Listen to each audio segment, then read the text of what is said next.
secrets that I've taken to the grave.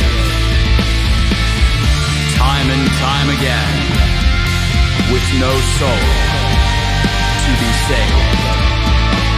Eons ago, I was human too.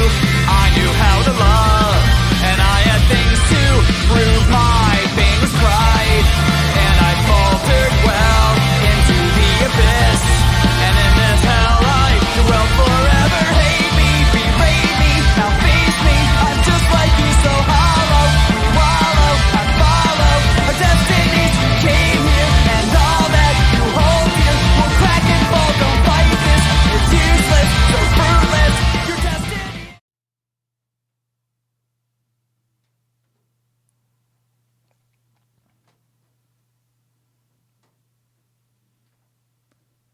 All right. Hello, everybody. Hi, I'm Jer, and I play video game music on piano.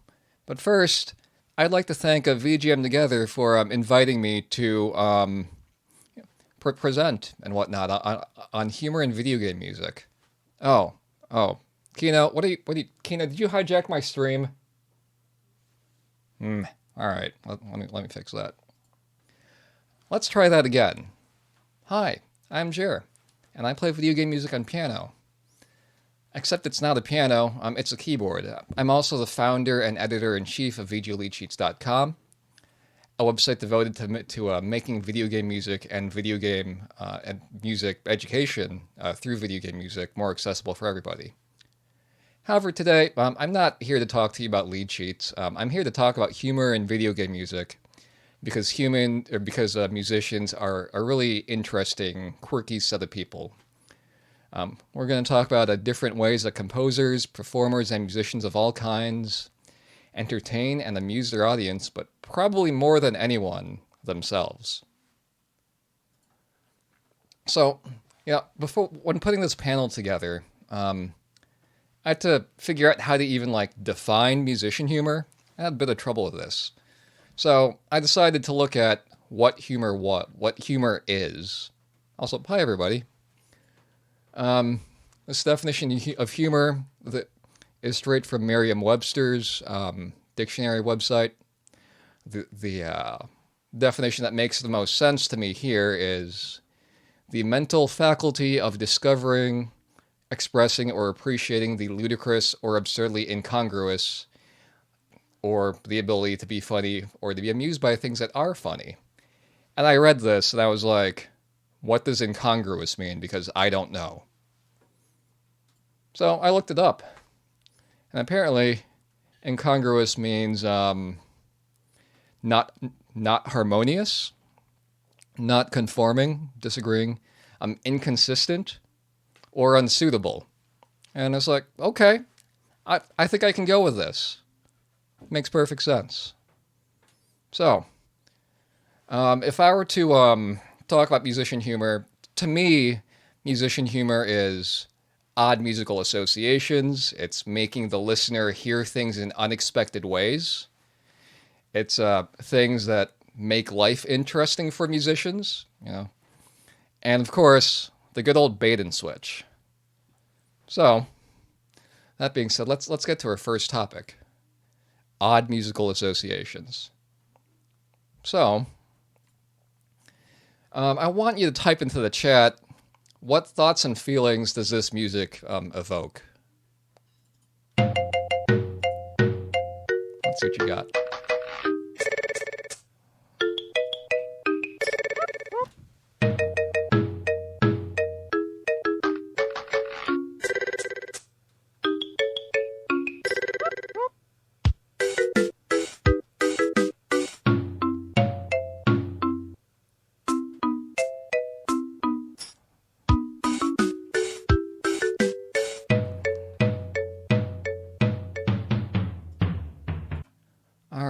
We've got a lot of great answers. I'm seeing unsettling, mischief, goofy, confusion, Donkey Kong on Big Sad, mischief, lock vomiting. Wow. Really interesting. All right.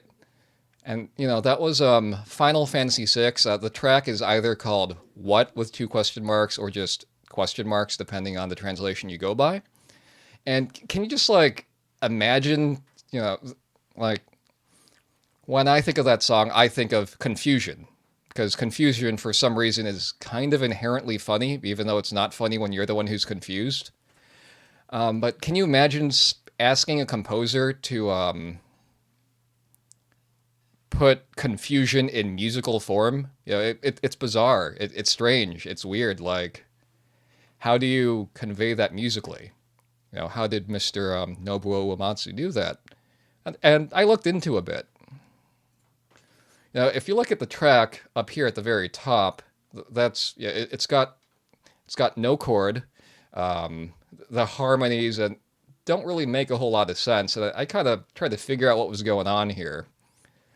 And Final Fantasy VI has a very tonal soundtrack. Everything's based off of the harmonic stylings of Western European musicians and whatnot. So what this song does is that it alternates between two whole tone scales. For those of you who don't know what a whole tone scale is, it's a scale where every step in the it's a scale that's made up of whole steps. And in on piano there are essentially two whole tone scales.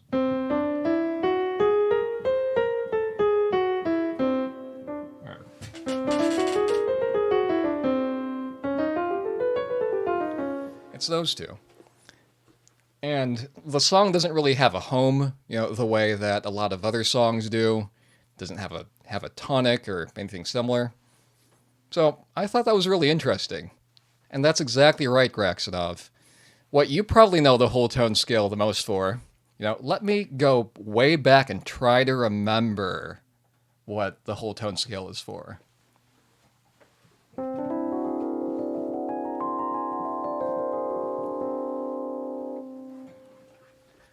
Ah, yes. I remember now. The whole tone scale is for remembering what the whole tone scale is for. Why, back in my day, I used to think about whole tone scales all the time. All right. Now, I've got another one for you. What thoughts and feelings does this piece of music evoke?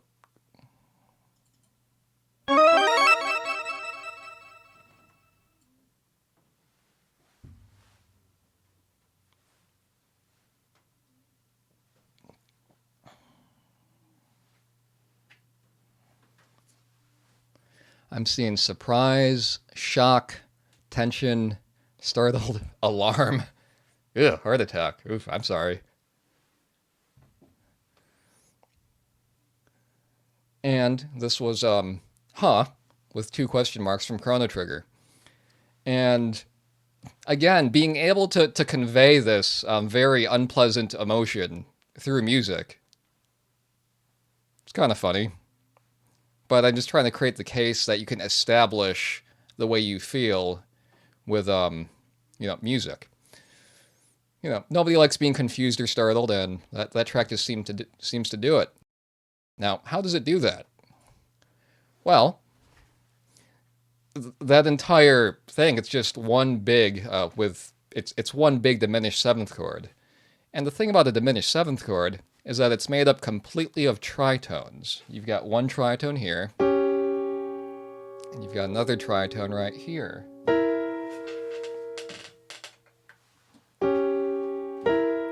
If you combine that together,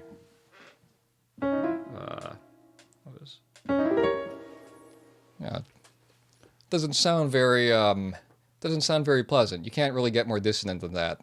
The tritone. It used to be like illegal in church to play a tritone. That's kind of funny. Anyway, is it forbidden to be confused? I don't know, but let's get to the next slide. What thoughts and feelings does this music evoke? I've got two songs for you. I'll play small snippets of each of them.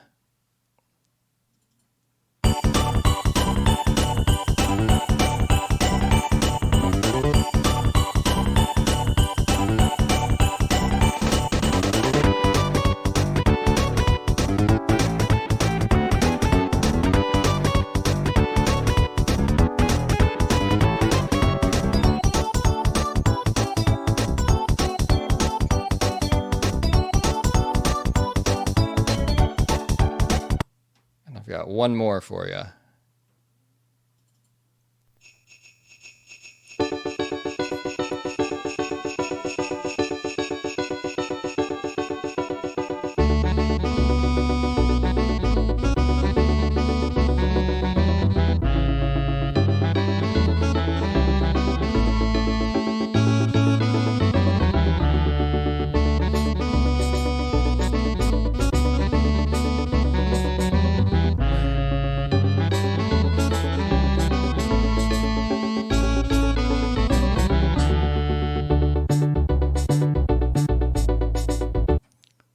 All right.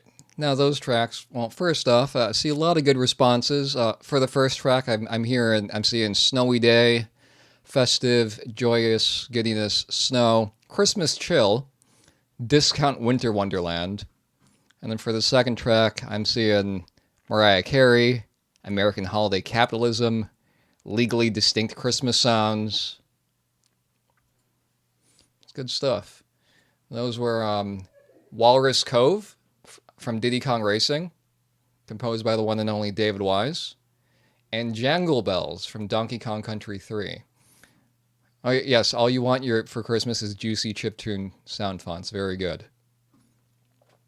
And X Retail. Oh, man. Oh, man. So, like all this stuff, it sounds like Christmas music. And it's confusing to me anyway, because, well, one, it sounds like Christmas, which is great. But, like, what business does Christmas have doing in a racing game? Like, I have no idea. It's really strange. And then Jangle Bells sounds so much, like another Christmas song that it's pretty amusing to me. Like, sometimes a composer wants to capture the feeling of Christmas, but to do that, they have to essentially write Christmas music. But they can't literally, lift Christmas music because copyright and all that. If any of you saw the copyright panel, it was very, very informative. All right, I've got one more holiday song for you. And I want to know what feelings this one evokes.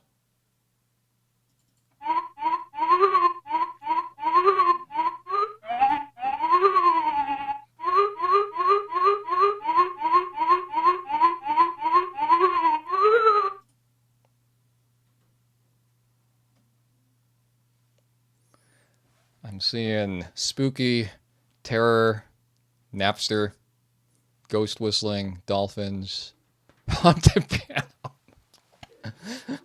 Halloween, Christmas. Chambi, I don't think I'd want to hear you sing in the shower. But you have no idea what that makes you feel. Okay, and also time to lay on the floor and feel like garbage. All right. So that was Gula Day from Undertale, composed by Toby Fox. And, it's like it's a spooky Jingle Bells, right? Like first off, in the game, it's on a ghost record player, and it's still Jingle Bells, and yeah, it feels wrong. So you've got this juxtaposition of Christmas music, but then you've also got things like, something that you'd expect from Halloween music mixed together. And when you start mixing different musical ideas together, music gets kind of weird, or it gets kind of awesome. It kind of depends on what the composer is trying to do. And that takes us to our next topic, which is making the listener hear things in unexpected ways. And whether you realize it or not, all of you have been trained by the music you've heard throughout your entire life to think or feel in particular ways. A lot of you for the Final Fantasy VI track felt confused or mischievous. The Chrono Trigger track that plays whenever you pick the wrong doppelganger thing or the wrong Biggs, Wedge, and Pierre in Nornsteinbeckler's lab. It's shocking, it's tense. And then all the other stuff was Christmas music. So you've all been conditioned to, myself included, make associations from music to things that, are not always musical. Now let's take a look at a few other examples You know, what do you think of when you hear this?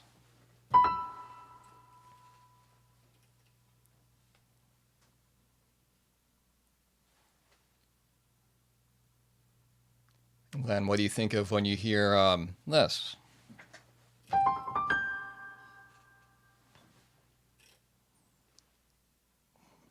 And then Kino walked on the piano. Oh man.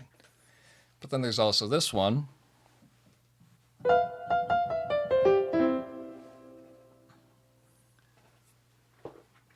And then how do you feel about when you hear this one?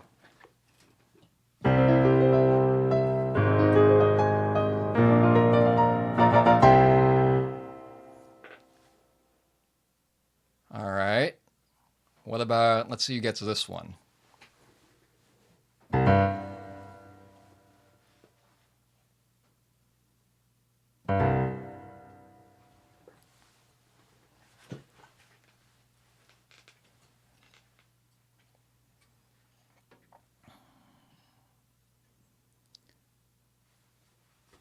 Eric, you're good. That's right. That was the sound of a USB device being plugged in or unplugging.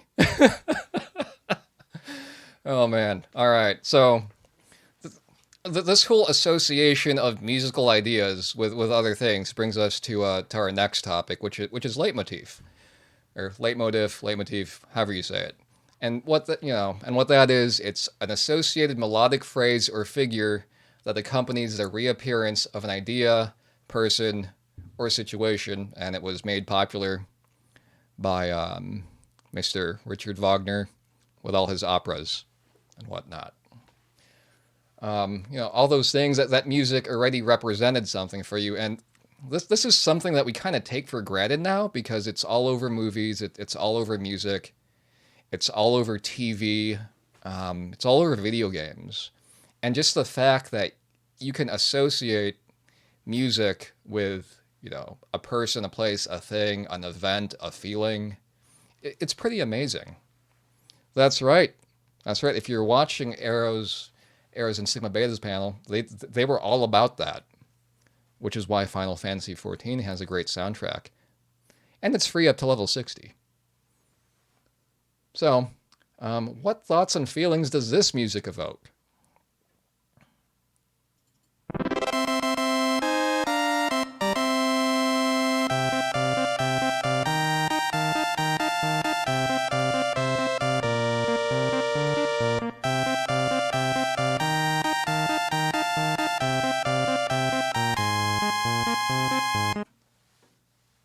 All right.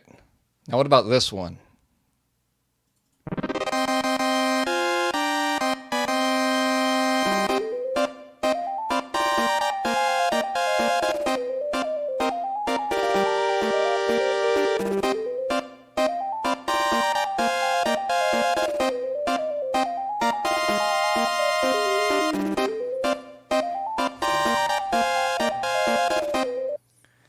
And both of those are tracks straight out of Final Fantasy VII. The first one plays, I believe, when you win a chocobo race, and the second one plays when the other guy wins the chocobo race. So somebody won, but it wasn't you.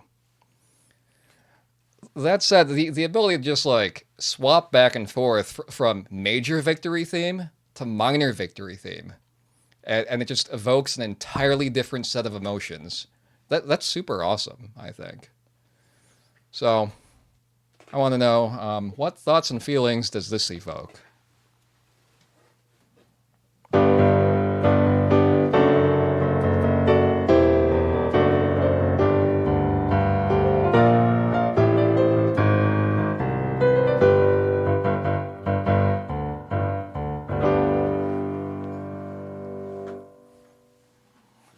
Yep.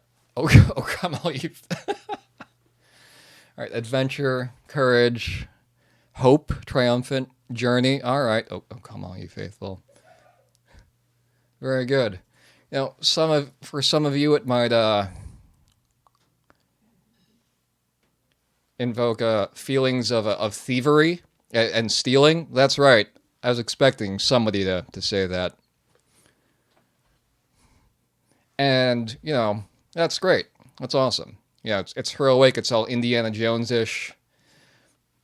And the thing about like leitmotif in music, it's like you and music make a deal together. Um, it's like the music is like, I'm gonna sound like this, and you're gonna feel that way, and that's the deal. Now, the neat thing about being a musician is that you can alter the deal. You know, musicians can alter the theme in different ways to convey different things. So let's look at Locke's theme in Forever Rachel here. You know, you've got Locke's theme.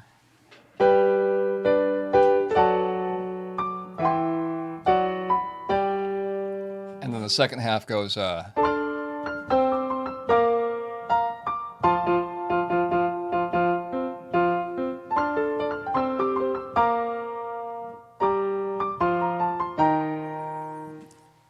then, you know, if you change a few things around, and I'll play the sections in the same order so that they make sense. If you change some things around, you get sad lock, which sounds like this.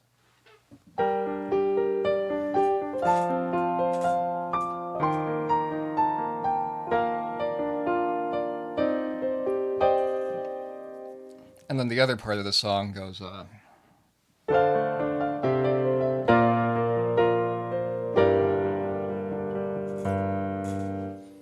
know, all of it's all literally like right there if you look.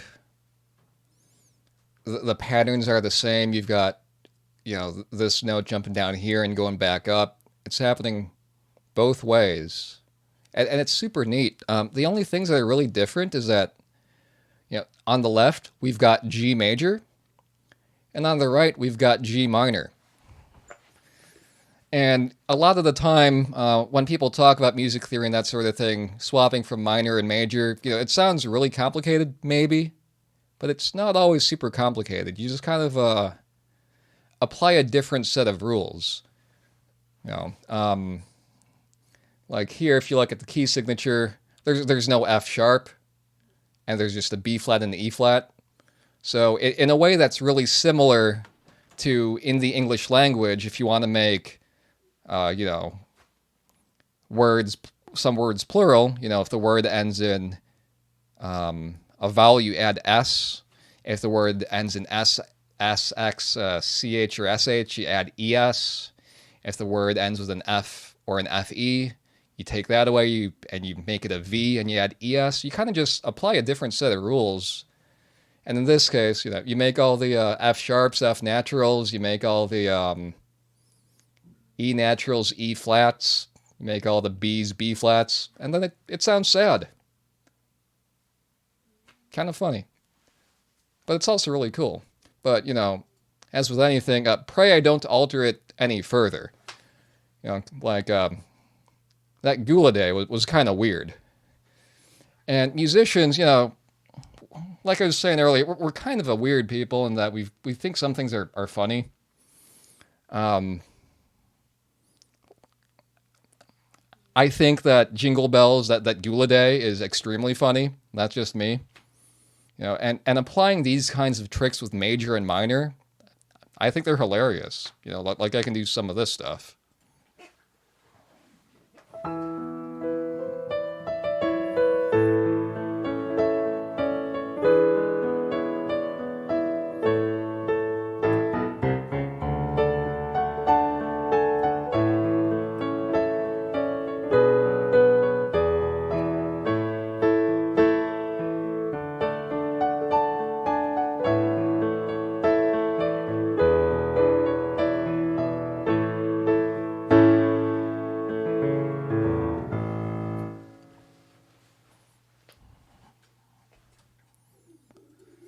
And of course, that was, you know, taking the theme to Tetris, which is in A minor, and just playing it in A major. I did more or less the exact same thing that Mr. Nobuo Uematsu did for Locke's theme, but I did it to Tetris. And it probably weirded a whole bunch of you out, right? Like, it just felt weird. But to me, it's hilarious. Now, I want to move on to another kind of humor, and this is making life interesting for musicians.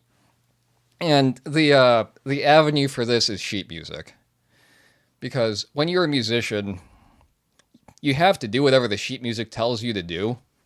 You know, that's how composers communicate to musicians. They don't want to actually talk to each other. They don't want to say, "Hey, play this note here, play that note there. Hey, that note sounded great. Play this chord there. Just read this music. I don't want to talk to you." Very, very antisocial. So, I don't think this thing was intended to be funny, but it kind of is. Um, this piece of sheet music used to be on a website called oh yeah, if they're dead, then their music must live on because the music is more important than the composer, apparently. So the thing that cracks me up about this, the website is no longer around, but the fact, it's two notes, accurate transcription, and optimized fingering for the piano. Yeah, that's super optimized. That's great. Um, I guess I needed that. I could play those notes with like, 1 and 4 there means thumb and ring finger, but I'm actually more likely to use my pointer and pinky because I just like doing that. Yeah, I finger at 2/5 actually, so and I think it's because it's easier for my pointer to hit that B than it is for the thumb. Anyway, like I said, sheet music likes, it instructs musicians what exactly to do, which brings us to this next piece of sheet music, which is not a piece of video game music, but I'm sure a bunch of you have seen it before. And it's satire, so please don't take this next piece seriously. Nobody's going to want to actually play this. Although I'm told that people have made computers play this piece. Oh, I suppose you're...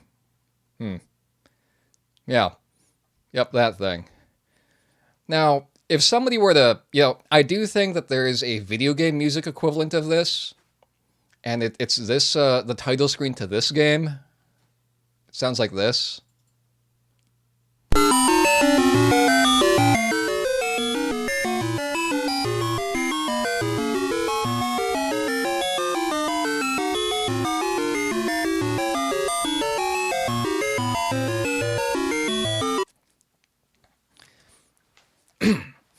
And that was the title screen to Crazy Bus. If you were to write out the music for that, like, somebody would think it's funny, but it's not me. Yeah. Tristan, I'm not transcribing that one. That music made me feel extremely, extremely uncomfortable. But, it is in a game. Like somebody must have wanted to be trolling somebody with that.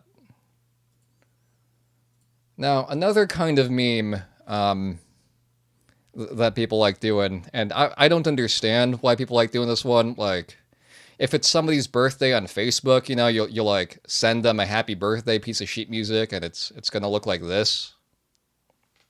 Except, as many of you know, that's not actually happy birthday. It just goes like this.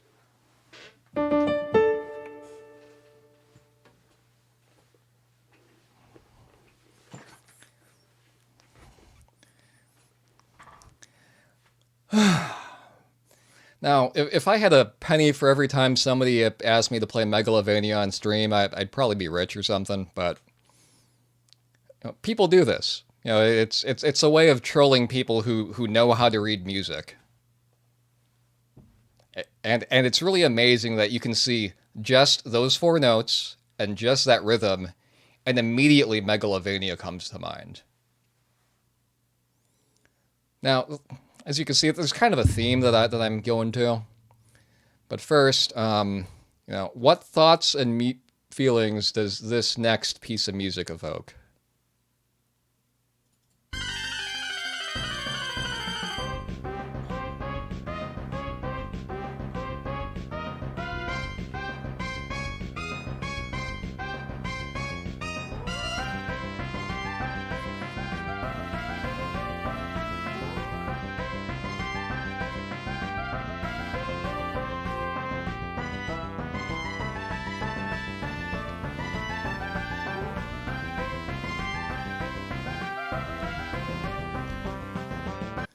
All right, I've got one more.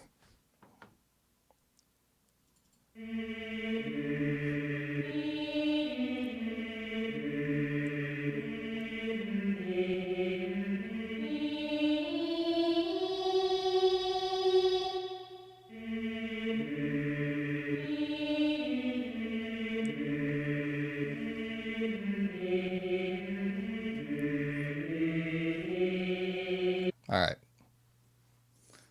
So, yes, the good old bait and switch. And, you know, the thing about bait and switch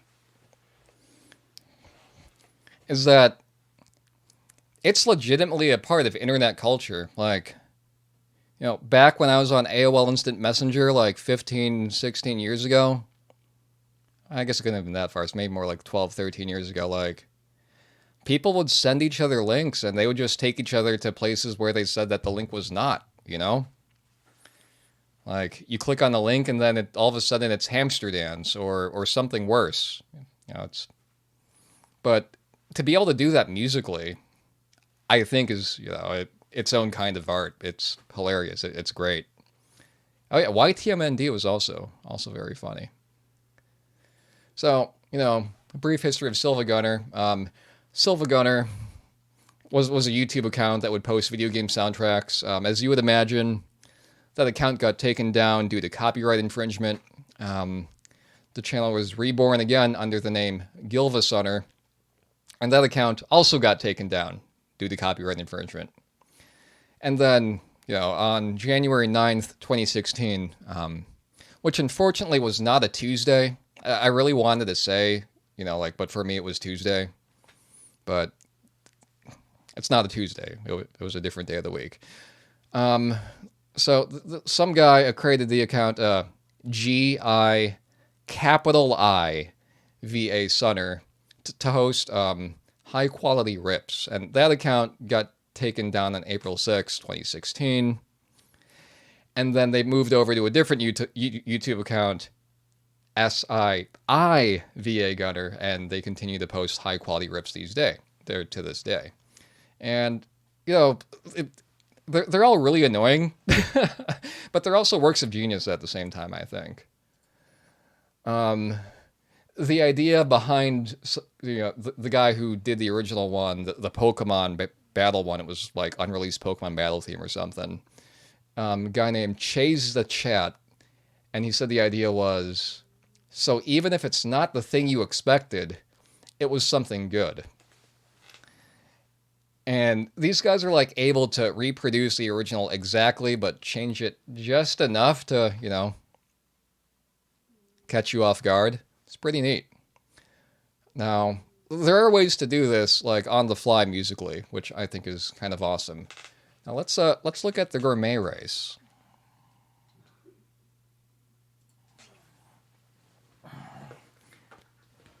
You know, gourmet race is fairly straightforward. You've got, I'm going to start at A section. Then it keeps going, then you're at.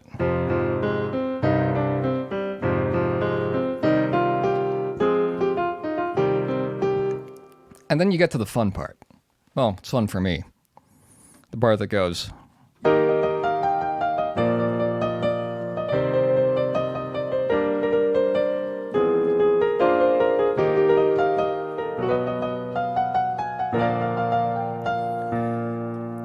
And what's kind of great is this song uses a really overused chord progression that sounds kind of like.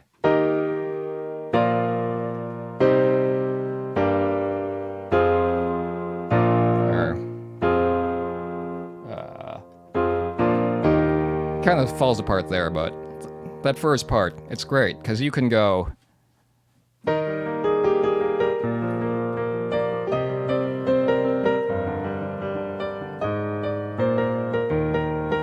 You can do that. You can totally do Pachelbel. That's right.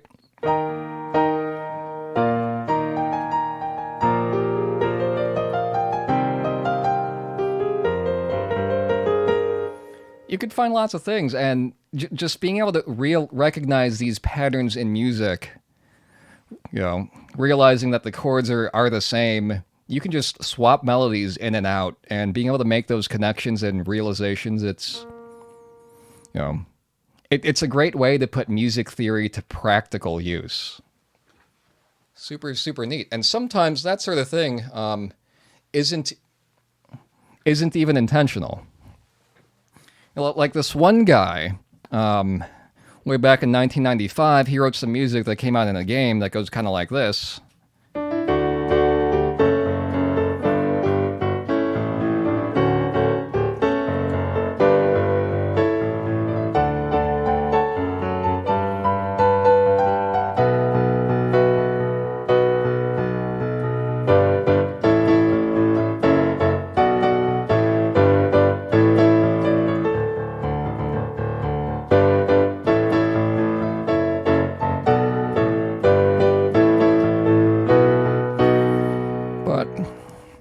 But the second half of that right there, it's got the exact same chords as.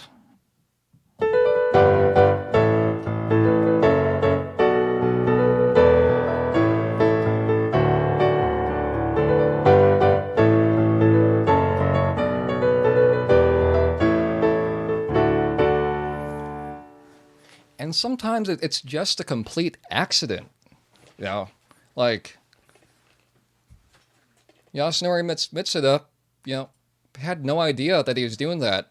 There's an interview with him that original sound version did many, many years ago. Switch the cam back. And original sound version goes, Mitsuda-san, please bear with me, as this is hard to explain even in English. There has been an internet phenomenon in the United States called a Rickroll, where people send this video to each other.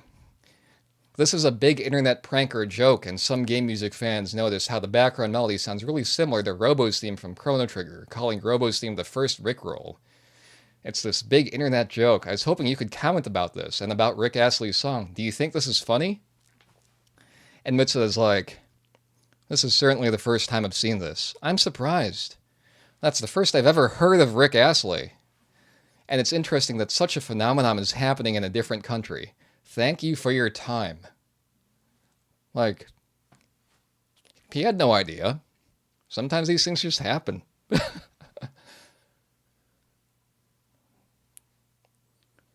So, that being, so this kind of, goes all the way around, the overarching theme here is that music tells stories because, when you hear these musical ideas, you think something, you feel something, you associate it with something that you've maybe seen or heard or felt, or maybe you heard a song at a specific point in your life when something was happening. I don't know. But especially with interactive media, movie, or interactive and visual, media these days, it bombards every sense. You've got music, you've got people talking, you've got something to look at, and music really does tell stories. And you've made associations with these ideas, all throughout your life. And musicians, composers, they have lots of ways to play with these ideas. Sometimes you can do something really great musically, like this guy did.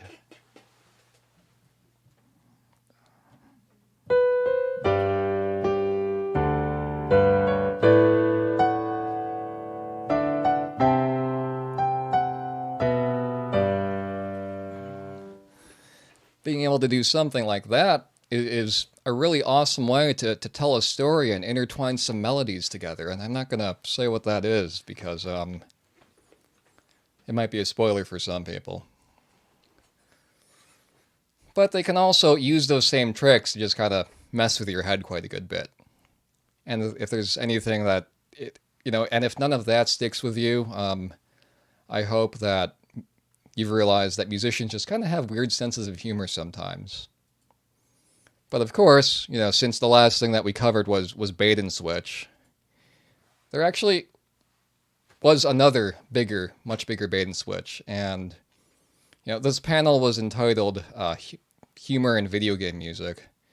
But it was really a panel in storytelling because I had to do something that was slightly more wholesome than just having us listen to Sylvagunner the whole time. So, yeah, so essentially storytelling with music in disguise and some of the tricks that composers and musicians do. So I'd like to thank VGM Together for allowing me and asking me to have this panel. It's been a lot of fun. I want to thank Bruno for modding. I want to thank my assistant Kino, who's just hanging out over there. I want to thank my wife upstairs, Nat Klein, for not killing me for playing the Flintstones all the time.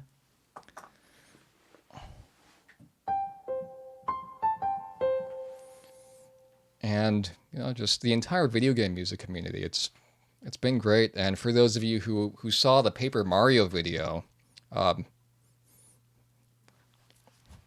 I'm still blown away by that video. That was amazing. Like, once I saw the Paper Mario video, I was like, my panel doesn't matter now because that video was so good.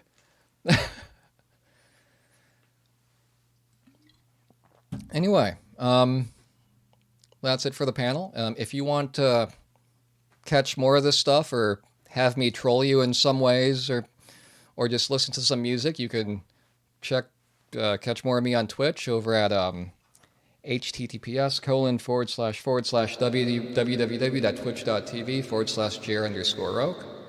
I've got a Twitter account that I barely use over at https://www.twitter.com/jer_roque. You can email me at jer@jeremiahroque.com. You can also check out the website, vgleadsheets.com at https://www.vgleadsheets.com. And I've got a website with very minimal information on it over at www.jeremiahroque.com. So, yeah, and thank you very much for your time. Nudge_K Melbone, thank you for asking me to do the panel, and thank all of you for sticking around and listening and hanging out and participating, because I didn't know if I was going to, have enough time to fill. So I decided if I ask you guys to say things, it'll take up more time. All right.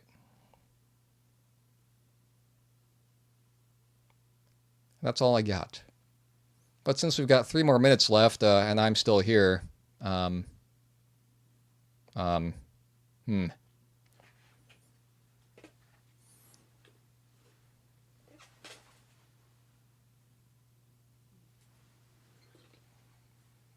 Sure. Yep. I'll play music until they tell me to stop streaming, I guess.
know, I was hoping I would just get faded out, I guess.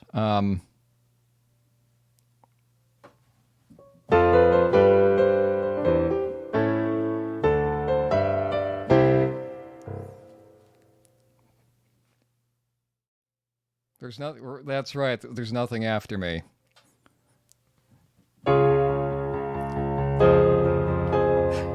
Okay.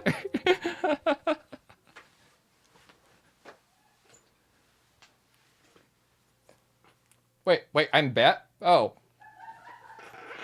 All right.